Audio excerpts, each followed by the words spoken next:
सबसे पहले इस दुनिया को शांति का संदेश देने वाले महाकारुणिक ताकत गौतम बुद्ध, बोधिसत्व डॉक्टर बाबा साहब भीमराव आम्बेडकर, इस दुनिया में जिन्होंने सबसे बड़ा जो बौद्ध धर्म की दीक्षा ली और बौद्ध दीक्षा लेने के बाद जो पूरे भारत को जिन्होंने बौद्धमय बनाया था, जिन्होंने 84,000 स्तूप बनवाए थे, ऐसे महान सम्राट अशोक, क्रांति सूर्य ज्योतिबा फुले, क्रांति ज्योति सावित्रीबाई फुले, महान पेरियार रामास्वामी जी और हमारे समाज के तमाम वो बहुजन विचारधारा रखने वाले व्यक्ति जिनकी वजह से आज हमारा समाज आज यहाँ तक पहुँचा है, उन सभी को मेरा नमन है।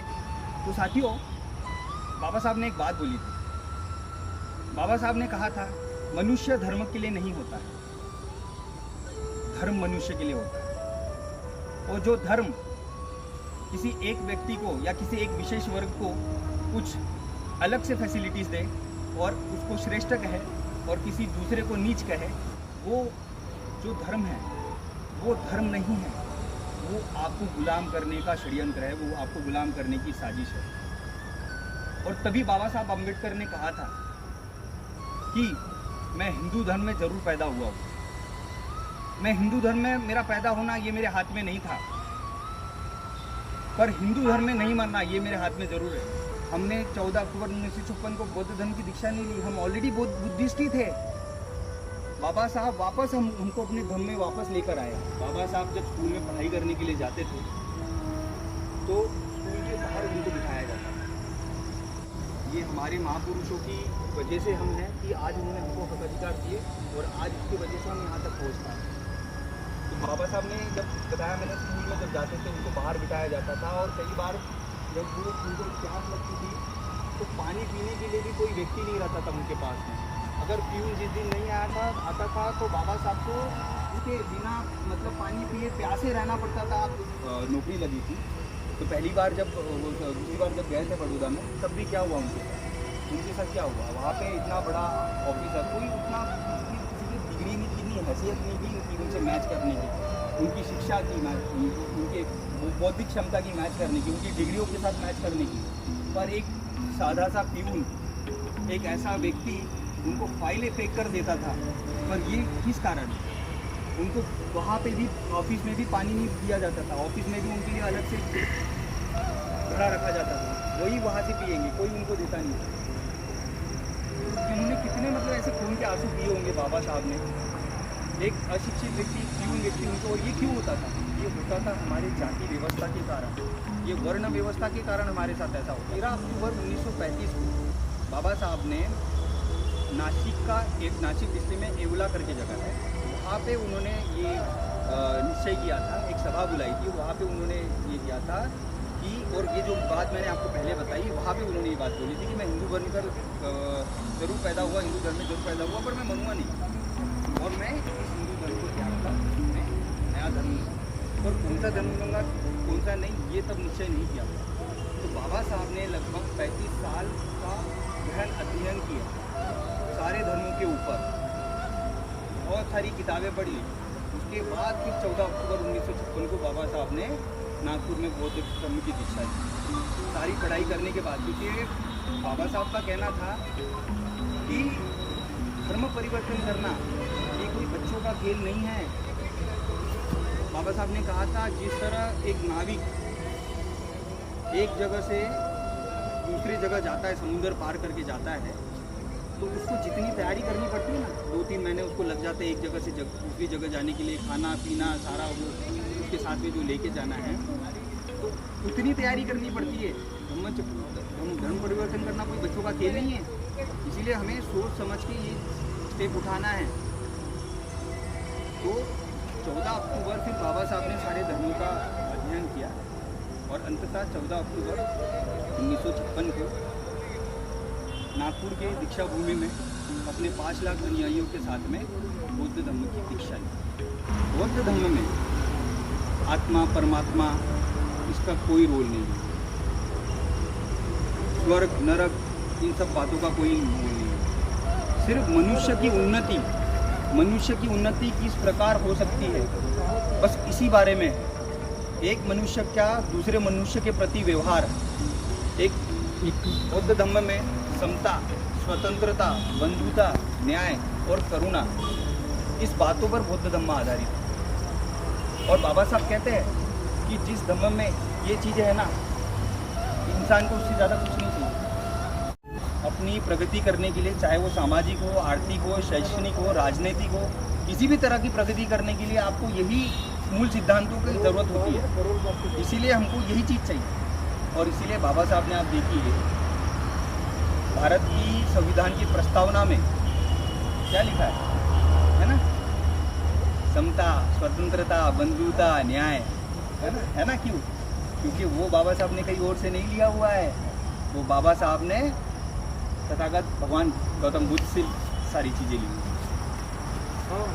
दूसरी बात ये है कि जब हमारा पूरा भारत जब बौद्धमय था, तो सारे ब्राह्मण लोग और उच्चवर्णीय लोग जब तथागत के धम्म में शामिल होते थे, वो आते थे, तो तथागत गौतम बुद्ध उनसे कहते थे कि आप सारे विभिन्न संप्रदायों से आए हो, विभिन्न जात पात से आए हो, जातियों से आए हो, वर्णों से आए हो, तो आप जिस तरह एक नदी आती है ना, अलग अलग नदियाँ बह के आती है, ठीक है, अलग अलग नदियाँ आती है, गंगा, चिनाब, रावी, सतलज, झेलम, ये सब जाति कहाँ जाती है? समुद्र में जाती है। तो समुद्र में जाके हम इनको आइडेंटिफाई कर सकते हैं, कौन सी चिनाब है, कौन सी रावी है, कौन सी सतलज है, कौन सी क्या है? नहीं कर सकते ना। वहाँ पे जाके सब एक हो जाती है और उसको हम महासागर से नाम से जानते हैं।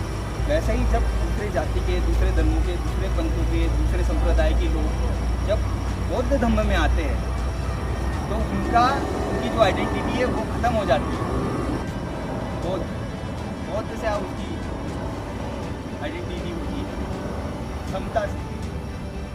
और ये समानता ये महिलाओं के लिए भी, क्या आप देखिए कुछ साल पहले जब तथागत भगवान गौतम बुद्ध ने अपना बौद्ध धर्म का प्रचार प्रसार किया था, तो महिलाओं को भी वो राइट दिया था। महिला भी भिक्षु नहीं बनती थी, सिर्फ पुरुष ही भिक्षु नहीं बनते थे, उनको भी समानता थी। और इसीलिए बाबा साहब ने सबसे पहले जब बने लॉ मिनिस्टर बने, तो क्या लाया उन्होंने? कौन सा बिल लाया? हिंदू कोड बिल लाया था। महिलाओं का जो शोषण होता था उसको छुटकारा देने के लिए, है ना। उनको शादी नहीं कर सकते थे अपने मन से, है ना।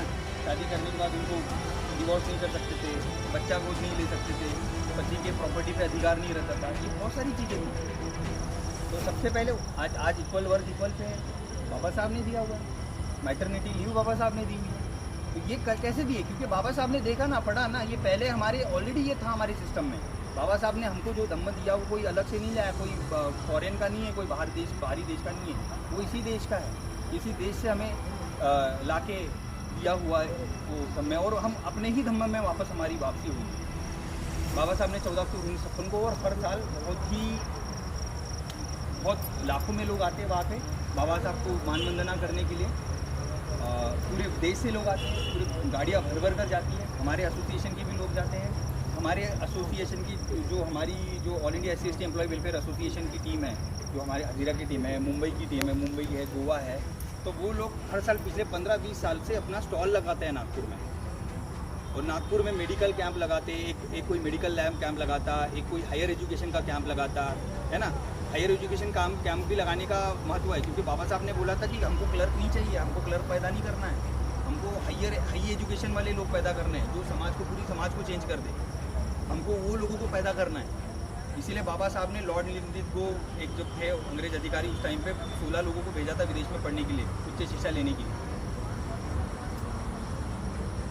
तो हमारे वो हायर एजुकेशन कैंप भी लगाते हैं, उसके बाद भोजन दान का भी कार्यक्रम करते हैं, और भी ऐसे तरह के कार्यक्रम करते हैं। हम भी हर साल वहाँ पे जाते हैं, हर वर्ष जाते हैं, पर इस वर्ष कुछ कारणवश ये कोरोना की वजह से हम नहीं जा पाए। अदरवाइज हमने इस बार सोचा था कि और भी लोगों को लेके जाएंगे, और वहाँ का जो वातावरण है वो सबके साथ ये करेंगे। और दूसरा ये जो है कि जो नागपुर में बाबा साहब ने जो धम्म की दीक्षा ली, उसका एक बहुत महत्व है।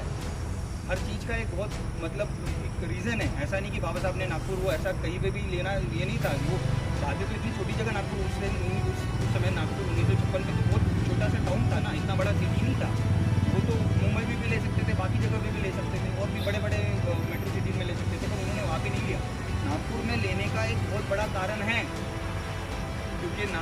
ये नागों की नगरी है। हमारे जो पाली लिपि में आप अगर देखेंगे उसे, तो नागर होता था, उसका नागर का नगर हो गया।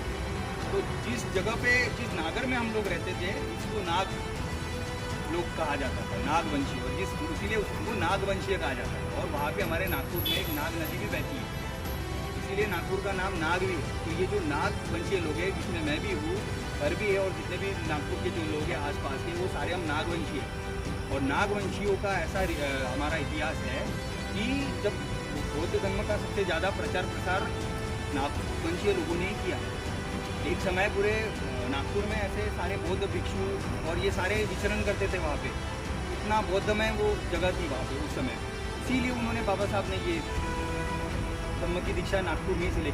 फिर बाद में उन्होंने सोचा कि 2-4 साल 5 साल अगर बाबा साहब और जीवित रहते, तो उन्होंने पूरे भारत को बौद्धमय बना दिया। बाबा साहब ने फिर बात बोली थी कि मैं नहीं रहूँ, पर ये कारवां हमेशा आगे बढ़ते रहना चाहिए। बाबा साहब ने अंतिम संदेश दिया था कि साथियों, मैंने ये जो कारवां लाया है ना यहाँ तक, वो बहुत असहनीय पीड़ा लेकर आया हूँ।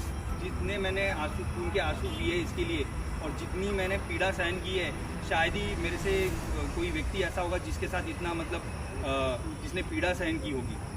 और इसीलिए हमारी जो पीढ़ी है, उनका क्या काम है कि जो बाबा साहब ने जो कारवां लेके आए थे, उसको सतत आगे बढ़ते रहना देना है ना। उसको किसी भी कीमत में पीछे नहीं लेके जाना है। पर बाबा साहब ने और एक बात बोली थी कि अगर फिर भी हमारे समाज में अगर कोई व्यक्ति ऐसा ना मिले कि जो मैंने जो यहाँ कारवां, इस कारवे को यहाँ तक के लेके आया हूँ, अगर वो सामने ना लेके जाए, तो कम से कम उसे वहीं पे छोड़ दे, उसको पीछे ना लेके जाए।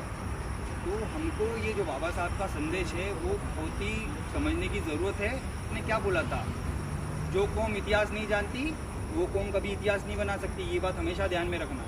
तो ये बाबा साहब ने इसीलिए, देखो कि सच कभी झुठला नहीं जा सकता।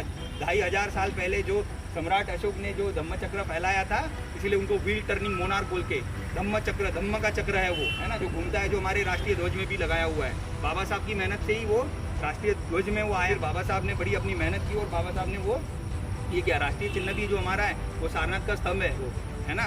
तो ये है कि सत्य कभी छूटता नहीं है, जो सत्य है वो सामने आएगा ये। पर हमको हमारा इतिहास पढ़ने से और भी होगा, और हमको जनमानस की सबको ये बात बतानी पड़ेगी। तो इसी के साथ मैं आप सभी जो अधिकारी गण आए सर, मैं सबको अपने तहे दिल से मैं शुक्रिया अदा करता हूँ कि आप मतलब यहाँ पर आए। और मुझे हमेशा बहुत खुशी होती है कि जब भी मैं किसी को रिक्वेस्ट करता हूँ, तो आप मुझे इतना सम्मान देते हैं सर। ये मेरे लिए बहुत सम्मान की बात है कि आप इतने बड़े अधिकारी सर मेरी बात रखते हैं और अपने कार्यक्रम में आते हैं। मैं और भी अपेक्षा करूँगा। खैर, इस पर तो कोरोना का काल चल रहा है, इसलिए ज़्यादा हम भीड़ नहीं कर सकते। सोशल डिस्टेंसिंग मेंटेन करते हुए ही हम ये कर सकते हैं। तो मैं आप फिर से सर सभी का बहुत बहुत धन्यवाद करता हूँ सर, आप आए। और इसके बाद भी सर आप सभी लोग हमारे इस पहल के साथ, इस मुकाम के साथ आप जुड़े रहेंगे, ऐसी मैं आशा करता हूँ। और सभी को मैं एक बार फिर से 64वें धम्मचक्र प्रवर्तन दिन की सभी को बहुत बहुत शुभकामनाएं देता हूँ। जय भीम, जोहार, नमो बुद्धाय। एक और रिक्वेस्ट है, अभी के ये सर धम्मदान करना है हमें, वहाँ पे मैं जा रहा हूँ बुद्ध विहार में। तो जितनी में हमारी 50-100 रुपये जो भी है सर आपके पास अगर दे देंगे, तो ये राशि में उन बौद्ध विहार के काम में लाएंगे, जिससे सर हम हमारे बौद्ध धर्म का प्रचार प्रसार कर सके सर। हम वहाँ पे थोड़ा डोनेट